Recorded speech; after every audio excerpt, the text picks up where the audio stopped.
Au niveau des calculs d'angles dans un sujet de brevet des collèges, il y a deux choses à savoir. La première, c'est que la somme des angles dans un triangle, ça fait toujours 180 degrés.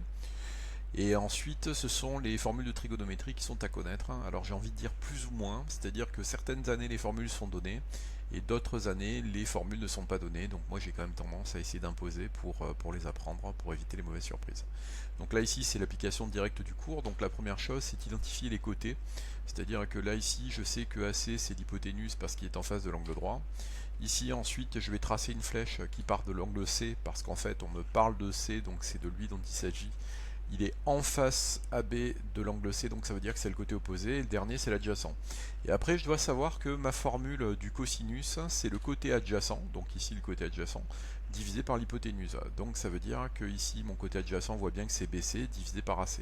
Application directe du cours, donc c'est vraiment de l'automatisme.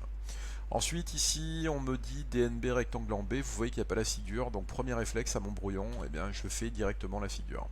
Le N ici ça devrait être lui qui devrait être à 90 degrés, le D ça devrait être lui qui devrait être à 90 degrés, c'est éliminé puisque c'est le B, donc ça veut dire qu'en fait NB et l'hypoténuse ben, c'est pas bon, donc c'est DN et l'hypoténuse, pas difficile.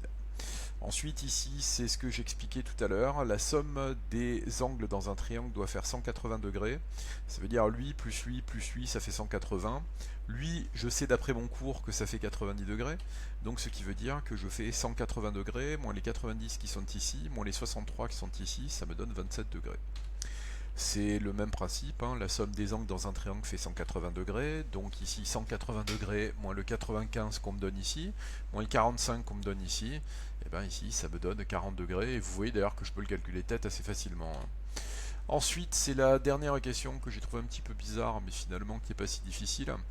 En fait, quand vous allez l'éolienne qui va tourner, elle va faire un cercle, et donc ça fait 360 degrés. Comme il y a 3 pales, parce que ici ça c'est une pale pour faire de l'air, et bien ici je vais donc diviser par 3, et 360 coupé en 3, et bien ça fait 120 degrés. Donc les choses à retenir, c'est que la somme des angles dans un triangle ça fait 180 degrés, et les formules de trigonométrie, cosinus, sinus et tangente.